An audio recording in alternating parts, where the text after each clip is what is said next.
네, 홍준표 경남지사와 이완구 총리에 대한 검찰의 소환 조사가 초읽기에 들어갔는데요. 두 사람이 각각 벌이고 있는 이 진실 게임의 끝은 어딜지 궁금합니다. 한편 성완종 리스트 파문을 계기로 김무성 대표에게 힘이 실리고 있다는 주장이 제기됩니다. 자세한 이야기를 송승호 건국대 특임 교수와 함께 짚어보겠습니다. 어서 오십시오. 안녕하십니까. 네, 송 교수님, 지금 새롭게 제기된 의혹이 어제 나온 거잖아요. 1년 동안 성완종 전 회장과 그렇죠. 이완구 총리가 200여 차례 넘게 통화했다라는 건데 200여 차례라고 한다면 저도 잘 지금 가늠이 안 되거든요. 어떤 관계라고 저희가 봐야 되겠습니까? 그러니까 이제 정확하게 말하면 2014년 3월부터 예. 2015년 3월까지니까 예. 13개월입니다. 예. 정확하게 말하면 13개월인데 예. 13개월 동안에 200여 차례를 통화했다. 이제 물론 서로가 통화된지 모르죠. 서로 이제 발신을 이제 줘야 한 부분이죠. 예. 그래도 어쨌든 서로가 통화를 했다 이거죠. 우리 보통 그 가족하고도 조금 떨어져 있는 가족하고 전화 통화 그렇게 자주 안 해요. 네. 그죠? 네. 그러니까 성완종 회장, 이완구 총리는 예. 별로 안 친하다. 그리고 국회의원으로서 지역 현안 때문에 협의하기 위해서 만났을 뿐이다. 네. 이렇게 얘기를 하는데 별로 안 친한 사이가 거의 3일에 2번꼴 또는 이틀에 1번꼴로 이렇게 통화를 한다는 거는 예. 이완구 총리의 해명이 그건 또 적절하지 않고 그리고 사실 또 원내대표, 즉 이완구 총리 원내대표가 2014년 5월 달에 원내대표가 됐어요. 예. 그런데 성완종 회장은 2014년 6월 달, 한 달 뒤인, 그러니까 한 달 뒤인 6월 달에 의원직을 박살당했어요. 사실은 또 지역 현안 협의하고 뭐 지방선거 공천하기 위해서 협의했다? 원내대표와 의원으로서 만난 시기는 한 달밖에 안 돼요. 그러니까 예. 친하지 않다고 하는 말이 전혀 설득력이 없죠. 그러니까 해명을 하다 보면 자꾸 벽에 몰리기 마련인데 물론 아직까지 다 밝혀진 것은 없습니다만 그렇죠. 우리가 흔히 거짓말이 거짓말을 낳는다고도 네. 표현을 많이 네. 하잖아요. 그러면 사실은 해명보다는 그냥 침묵이 답 아니겠습니까? 제일 좋은 거는 침묵이 답일 수도 있고 예. 또 하나는 적극적인 해명이 좀 했으면 좋지 않나 이런 생각해요. 누가 봐도 이완구 총리와 성완종 회장이 친한 관계라고 생각할 수 있고 미로 짐작할 수 있잖아요. 예. 그러면 제가 이완구 총리 같으면 나 지역도 갖고 해서 예. 성완종 회장 잘 안다. 친하다. 총리 때도 자주 전화가 왔다 내한테. 예. 근데 내가 부적절해서 자주 만나지 못했다. 친하지만은 그리고 단 자금은 받은 게 없다. 이래 했으면은 네. 이완구 총리가 성완종 회장하고 친하다 안 친하다 해명할 필요도 없고 예. 그 해명들을 말을 계속 바꿀 필요도 없고 아직까지 그 30만 원 받은 게 확 수사 결과도 안 나온 상태에서 그렇습니다. 이렇게 이완구 총리가 신뢰성을 국민들로부터 이럴 이유도 없었을 건데 예. 왜 그렇게 해명을 자꾸 본인 스스로가 본인의 발목을 자꾸 쪼는 식의 해명을 했는지 참 안타까워요. 예. 네. 그런 와중에 새정치민주연합의 문재인 대표가 이완구 국무총리 해임 건의안 추진 방침을 공식화했습니다. 뭐 네. 23일로 할지 27일로 할지 골든타임만 조정하고 있는 것으로 보이는데요. 그런데 일각에서는 해임 건의안까지 제출을 꼭 해야 되느냐, 좀 이게 강수 아니냐라는 의견들도 있습니다. 너무 막 국정 흔드는 거 아니냐 이런 네. 지적도 그렇죠. 있거든요. 그런 지적이 있죠. 그리고 저는 이런 생각이 들어요. 자, 해임 건의안을 이제 제출을 하면은 예. 본회의 보고가 되고 그다음 72시간 내에 이제 여야 전체 모여서 과반 이상 투표로 이제 결정이 날 거 아닙니까? 네. 근데 새누리당이 단순한 정치 공학식으로만 보면은 지금은 새정치연합이 칼자루를 쥐고 있어요. 전국 운영에. 네. 예. 그러니까 4.19 재보궐선거도 있고 하는 측면에서 보면은 예. 정치적인 공세를 하는 데는 지금까지 언제까지 하겠다 이런 식으로 해가는 게 맞을 수 있어요. 그러나 새정치연합도 국정 운영의 한 축이에요. 네. 그렇습니다. 그런 차원에서 볼 때는 자, 해임 건의안을 제출할 것 같으면 벌써 제출을 하든지 언제 하겠다 이거는 정치 공학으로밖에 안 보인다. 또 하나 특검 가자는 얘기는 안 하고 예. 또 자, 상설 특검은 안 된다. 별도 특검법을 다시 제정하자. 네. 그러면 지금 현재 상설법을 만든 지 작년에 만들었어요. 네. 어떻게? 여야 합의해서 만들었어요. 여야 합의해서 만든 상설특검법을 그거 안 된다. 지금 와서 1년도 안 됐는데 다시 특별법을 만들자. 예. 제가 볼 때는 앞뒤가 좀 안 맞아요. 그래서 새정치연합이 새누리당하고 정부 여당이 코너에 몰렸다고 네네. 너무 정치 공학적으로만 접근을 하는 것 같아요. 국정 운영의 한 축이라는 책임감도 좀 가졌으면 좋겠어요. 네, 뭐 물론 이제 그런 지적도 있겠습니다만 야당에서 얘기하는 건 뭐 이런 것 같습니다. 특별수사팀이 꾸려졌는데 그 인원이 10명이다. 예. 충분히 수사할 시간을 둬야 되는데 원래 그 있는 특검대로 간다면 이게 뭐 인원이 5명밖에 안 되기 때문에 특별수사팀한테 힘을 실어준 게 낫다. 일단 지켜보고 나서 특검은 나중에 얘기하겠다. 일단 좀 길은 열어둔 상황인 것 같거든요. 그런 그 어떤 해명에 대해서 어떻게 보십니까? 사실은 특검이든 상설 특검이든 인원의 문제는 아니에요. 인원의 문제는 그건 전혀 안 되는 것이고 예. 언제든지 뭐 파견을 받아서 비공식적으로 얼마든지 도움을 받을 수 있고 예. 사실 상설 특검이나 특검을 한다 해도 검찰에서 사실은 지금까지도 그랬고 모든 기본 자료는 검찰에서 다 제공해줘요. 인원의 문제는 아니라고 보고 그 해명은 저는 이유는 적절하지 않다고 보고 예. 다만 이제 이제 이런 얘기 아닙니까? 상설 특검을 하면 특검을 특별 검사를 대통령이 임명한다. 네. 예. 그래서 안 된다 그죠. 수사에 공정성이 없다 이거요. 그러면 노무현 정권 때 특검을 할 때 그러면 노무현 대통령이 특검을 임명 안 했나요? 그거 안 맞다고 봐요 저는. 네, 정략적이다. 그렇죠. 네. 알겠습니다. 어쨌든 사태를 어떻게 끌고 갈지 여야의 수싸움도 치열한 것 같은데 오늘 오전에 나온 얘기를 보면요. 여권 핵심부에서 또 대통령 귀국 전에 이완구 총리 자진 사퇴론이 급부상하고 있다라고 그러고요. 청와대 쪽에서도 좀 기류 변화가 감지되고 있다고 하던데요.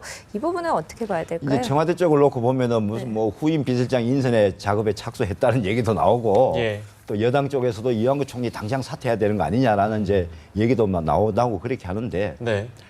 제가 파악해본 바로는 청와대에서 물론 선제적 대응하는 게 청와대 비서실의 역할이기 때문에 예. 누구라도 뭔가 잘못될 때 그 직을 이어 못 갈 때는 다른 대안을 갖고 있어야 되니까 항상 준비는 하고 있어요. 그 그렇죠. 부분에 대해서. 예, 예. 네. 그래서 지금 수준은 그 정도 수준 갖고 청와대에 하는 예. 게 여당에서는 이제 초재선 의원들 사이에서 당장 지금 뭐 이완구 총리 사퇴해야 된다고 얘기를 하는데 네. 예. 그런 초재선 의원들 목소리가 다양하게 나오는 건 좋죠. 좋은데 예. 지금 당장 이완구 총리를 초재선 의원들이 나와서 주장을 해서 사퇴를 한다. 네. 할 이유도 없지만은 예. 네. 새누리당은 지금 목소리를 한 목소리를 내야 돼요. 지금 제가 볼 때는. 그래서 초재선 의원들도 지도부의 건의는 하되 예. 그것을 공식 석상으로 바깥으로 표출되게 하는 것은 네. 도리어 저는 당에 도움이 안 된다고 봐요. 알겠습니다. 뭐 해임 건의안 얘기도 나오고 있고 해서 이제 여쭤본 사안인데요. 단도직입적으로 그러면 뭐 이완구 총리 거취 문제가 사실 주말부터 쭉 이제 화제가 돼 왔습니까? 교수께서 보시기에는 이완구 총리 어떻게 될 것 같습니까? 저는 대통령이 귀국을 하시면 27일 날 예. 이틀 뒤에 29일이 4월 재보궐선거 아닙니까? 예. 제 개인적인 생각에는 예. 아마 28일쯤 대통령이 결정을 하시지 않겠나 싶어요. 재보선 바로 전날이요. 그렇죠. 재보선을 넘기지는 않으실 것 같아요. 어차피 예. 교체한다면은. 그리고 저는 대통령이 교체할 결심이 서 있다는 거 제가 추론을 해요. 왜 그러냐면은 예. 지난번에 그 문창극 총리 지명자 때 예, 예. 그때 대통령이 이제 외국 가 계셨잖아요. 그때 무슨 말씀하셨냐면은 귀국해서 결정하겠다 그래요. 상황이 굉장히 유사한데. 그렇죠. 예. 귀국해서 결정하겠다. 이번에는 어떻게 말씀하셨습니까? 다녀와서 결정하겠다. 네. 박근혜 대통령 공통된 단어가 뭡니까? 결정이에요. 예. 박근혜 대통령이 대표 시절 때는 이를 보면은 앞선 얘기를 절대 잘 안 하시는 스타일이에요, 원래. 네. 근데 결정이라는 단어를 똑같이 두 번 다 썼다는 걸로 봐서는 예. 이미 대통령께서 마음속으로는 교체 결정을 하시지 않았나. 예. 이렇게 추론을 해보는 겁니다. 근데 그 상황이라는 게 좀 다르지 않겠습니까? 그 문창국 당시 총리 후보자였고 지금은 어쨌든 국정을 총괄하는 그 현직 총리인데 이 둘을 놓고 비교해봤으면 자리가 일단 다르잖아요. 물론 다르죠. 그 당시 네. 문창극 씨 같은 경우에는 총리 지명자로서 예. 이제 국회에다 청문회 요청서를 보낼 네. 거냐 안 보낼 거냐 그 시점이었고 예. 지금은 이미 총리가 직을 수행하고 있는 것인데 제가 볼 때는 그거 가지고 다르다고 하기는 좀 아닌 것 같아요. 왜냐하면 대통령 입장에서 볼 때는 곧 총리를 맡을 사람, 지금 이제 총리 맡고 있는 사람, 어쨌든 총리예요. 마찬가지다. 그렇죠. 그렇기 때문에 그 부분에 대해서 크게 대통령이 다르게 생각하진 않으실 것 같아요. 그렇다면요. 그 작년 6월에도 문창국 후보자가 어쨌든 자기 스스로 자진 사퇴하지 않았습니까? 그럼 총리의 위치라는 게 더 무게감이 있기 때문에 대통령이 해임을 하겠다라고 했을 때는 더 그 파장이 클 수가 있기 때문에 스스로 자진 사퇴할 가능성이 좀 더 크다고 봐야 될까요? 답은 이렇게 생각하면 될 것 같아요. 예. 저도 이제 그 기자 때 국회를 이제 박근혜 대통령 담당을 하면서 쭉 보면은 네. 한 번도 박근혜 대통령이 대표 시절이나 뭘 맡고 있을 때 경질시켰다, 해임시켰다라는 얘기를 한 번도 들어본 적이 없어요. 혹시 들어본 기억이 나십니까? 글쎄요. 안 나실 저희도 거예요. 찾아보니까 네, 네. 없네요. 예. 예. 지난번 대선 캠프 때도 예. 캠프 관계자를 바꿀 때도 네. 문책 사실은 문책인데 본인 스스로 물러나게 만들어요. 네. 그래서 박근혜 대통령 인사 스타일 같아요, 그게. 네. 그래서 지난번에도 그래서 문창극 총리 지명자가 스스로 물러나게 만들었고 네. 하듯이 그게 박근혜 대통령 인사 스타일이기 때문에 예. 이번에 이완구 총리도 물러나도록 결심을 하셨다면 네. 이완구 총리 스스로 물러나는 모양새를 갖출 것 같다. 네. 그렇게 알겠습니다. 생각합니다. 개인의 명예를 좀 생각한다면 그런 방법이 가장 그 그렇죠. 적절한 방법일 네, 수도 네. 있을 것 같고요. 저희가 다른 인물에 좀 포커스를 맞춰보면 이제 홍준표 지사 얘기인데요. 윤모 씨가 성 회장한테 돈을 받고 홍 지사 의원실까지 가서 전달했다. 뭐 이런 네, 내용이 나왔습니다. 그렇게 되면 저희가 쉽게 생각해 보면 그건 출입 기록만 따져보면 뭐 나올 수 있는 거 아닌가요? 그런 금방 근거라는 나오는 게. 거죠. 네, 그러면 그렇게 되면 홍 지사가 인정을 하겠습니까? 근데 이제 홍 지사는 윤석모 씨가 예. 어쨌든 성완종 회장의 돈 1억이 윤석모 씨한테까지 와 있는 건 다 확인됐어요. 그죠? 그렇습니다. 이제 윤석모 씨가 홍준표 지사한테 돈을 건넸느냐, 예. 안 건넸느냐인데 만약에 돈을 안 건넸다면은 윤석모 씨는 특정 갑법에 의해서 엄한 처벌을 받아요. 횡령 이 부분에서. 예. 근데 윤석모 씨가 그걸 모를 리가 없잖아요. 예. 근데 그래서 본인은 이제 홍준표 지사한테 분명히 줬다. 예. 어디서 국회의원에 간 홍준표 의원 방 707에 줬다. 예. 그런데 사실은 출입 기록이 윤석모 씨에 대한 출입 기록이 나왔다고 치자. 그죠? 네. 윤석모 씨의 진술이 신뢰성은 가질 수 있다 이거죠. 아. 그러나 그 다음부터 또 지난한 싸움이 둘이 또 진실 공방을 할 수밖에 없어요. 신뢰성은 윤석모 씨가 확실히 가지고 있으나 네. 실질적으로 방에 그냥 다녀왔다가 갔는지 그 자리에 돈을 줬는지 그렇죠. 이 부분을 윤석모 씨의 진술에 의해서 음. 검찰이 전체적인 설계도를 작성해서 수사를 해야 된다 이거죠. 왜냐하면 홍준표 지사가 동의를 안 하는 상황에서 네. 줬다는 걸 누가 증명합니까? 검찰이 증명해야 된다고요. 네. 자, 둘이 윤석모 씨하고 홍준표 지사가 707에서 앉았다 이게. 그것만 가지고 줬다고 입증이 안 되거든 법률적으로. 네. 약하단 말이죠. 홍준표- 그래서 예. 이 부분에 대해서 아마 검찰도 충분히 알고 있기 때문에 예. 아주 다양하게 출입 기록뿐만 아니라 다양하게 네. 수사를 아마 하고 있을 거예요. 정황 증거만 있기 때문에 상당히 어려운 것 같습니다. 예, 돈 네. 줬다는 사람이 출발점이 지금 사망하고 없으니까 이런 문제가 생기는 거죠. 예. 네, 성완종 리스트 파문을 계기로 여권 내 당청 간의 역학관계 변화 조짐이 주목되고 있습니다. 좀 김무성 대표 쪽으로 무게중심이 이동하는 거 아니냐라는 분석들도 있던데요. 지금 시중에는 이런 얘기도 있더라고요. 네. 김무성 대표 입지가 제일 이번 사태로 인해서 제일 확고해졌다는 얘기도 하고 그렇게 하더라고요. 네. 실질적으로 그런 것 같아요. 지금까지 이제 제가 볼 때는 박근혜 대통령하고 김무성 대표와의 관계는 예. 그야말로 애정의 관계죠. 애정. 애증의 관계. 네. 예. 때로는 협력했다가 네. 때로는 사이가 멀어졌다가 때로는 협력했다가 이랬는데 이제는 네. 그야말로 명실상부한 동반자 관계에 이제 왔다. 이제 박근혜 대통령도 김무성 대표 없이는 국정을 사실 운영을 한 발짝도 나아갈 수 없는 상황에 왔어요. 예. 그렇기 때문에 이제는 친박에 의지해 가지고 박근혜 대통령이 국정을 운영할 상황이 안 돼 버렸어요, 이제는. 그러니까 믿을 수 있고 협력을 받아야 될 사람이 유일하게 김무성 대표밖에 남지 않았다 이거죠. 또 김무성 대표 같은 경우에는 특유의 돌파력이 있잖아요. 돌파력이. 예. 그런 면에서 아마 앞으로 박근혜 대표하고 김무성 대표는 아주 동반자적인 관계, 협력 네. 관계를 잘 유지할 것 같다. 그런 생각이 듭니다. 더 나아가서 저는 이제 개인적으로 이제 내년 총선이 어떻게 될지 네. 좀 궁금하기도 한데요. 이렇게 되면 사실 경계를 하는 그 개파라고 하면 친박밖에 없지 않겠습니까? 그렇게 되면 당내 개파 갈등 다시 또 수면 위로 부상하는 거 아니냐 이런 지적도 있던데요. 근데 이제 개파 갈등이라는 건 총선 공천을 앞두고 서로 예. 지분 때문에 이제 이 서로 간에 마찰이 예. 생기지 않을 거냐와 안 할 거냐 이렇게 생각을 하는데 예. 저는 사실은 별로 그렇지 않을 거라고 봐요. 왜냐하면은 친박이 공천에 대해서 친박의 목소리를 내기 위해서는 전제 조건이 있습니다. 어떤 게 있어요? 대통령이 친박에 대한 절대적인 신뢰를 보내줘야 돼요. 근데 제가 볼 때는 박근혜 대통령이 그렇게 하지는 않을 것 같아요. 지금 왜냐? 성완종 게이트가 지금 이게 이제 그때 이제 지금부터 이렇게 많이 생겨 있는데 예. 대통령이 공개적으로 친박을 밀 수 있는 상황이 못 되죠. 음. 이미 그 환경은 성완종 게이트로 인해서 네. 물 건너 갔다고 보는 거죠. 제가. 그럼 이렇게 분석해 보면 어떻겠습니까? 그러니까 지금 현재 청와대와 현재 집권 여당이 나아가야 하는 길 결과적으로는 청와대는 이제 임기라는 게 정해져 있고요. 그렇죠.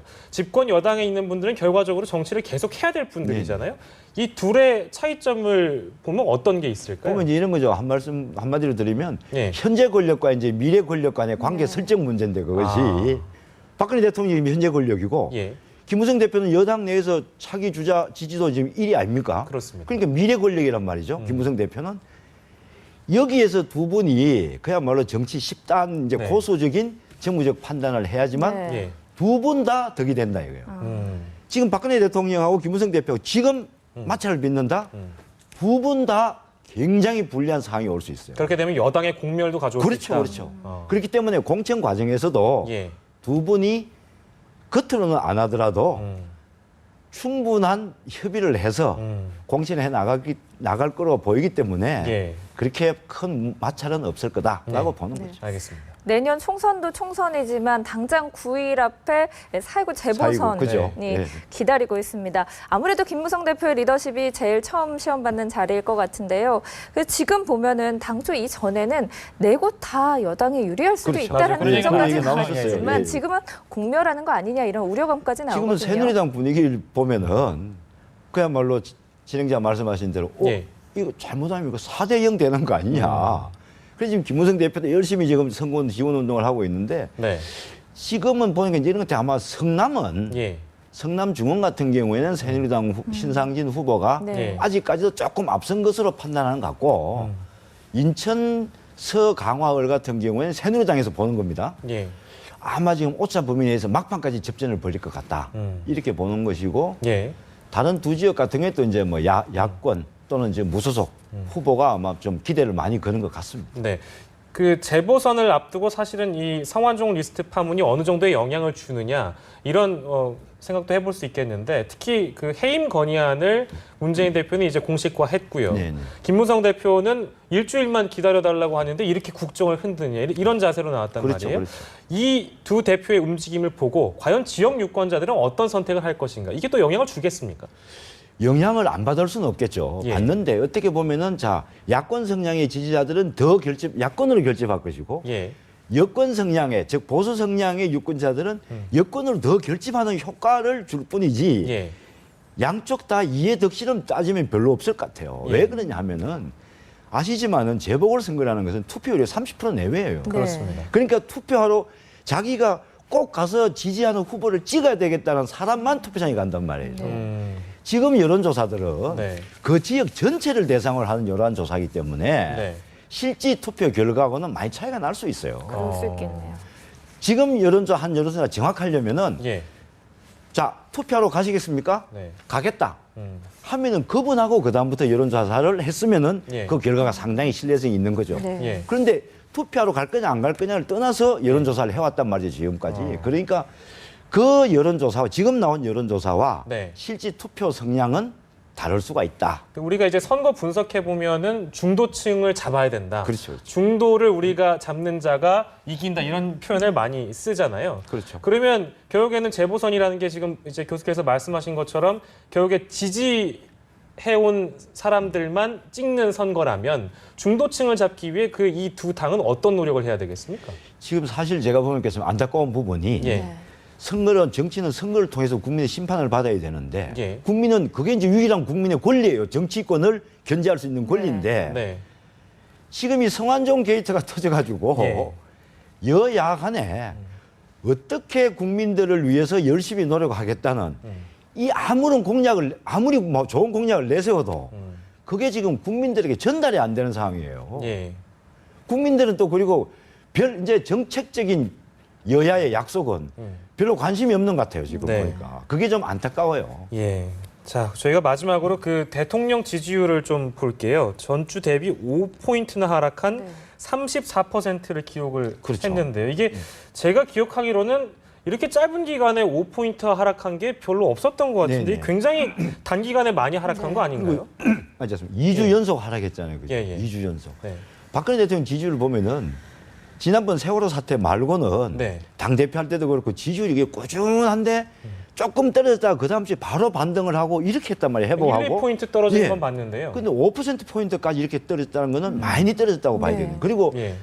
그 심각한 상황이 박근혜 대통령의 콘크리트 지지율이라는 40%대를 밑으로 왔단 말이죠. 예, 예. 그 사이에서 떨어지고 있는 부분이란 말이죠. 이 부분은 국민들이 집권 3년차 박근혜 대통령에 대해서 예.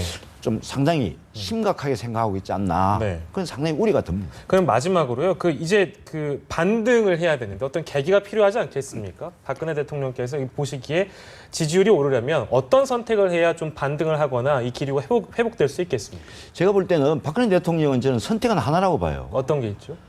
이번에 지금 사정 정국이 있죠. 네. 예. 이 사정 정국을 대통령이 그야말로 친박이다 뭐 반박이다 누구다 가리지 말고 예. 그야말로 철저한 수사를 해서 예. 부패를 발본색원하는 것이 예. 박근혜 대통령으로서는 유일한 전국 탈출 방식이라고 봐요. 네. 알겠습니다. 재보선까지 또 많은 변수들이 있을 텐데요. 다음에 또 말씀 듣겠습니다. 송승호 건국대 특임 교수였습니다. 고맙습니다. 감사합니다.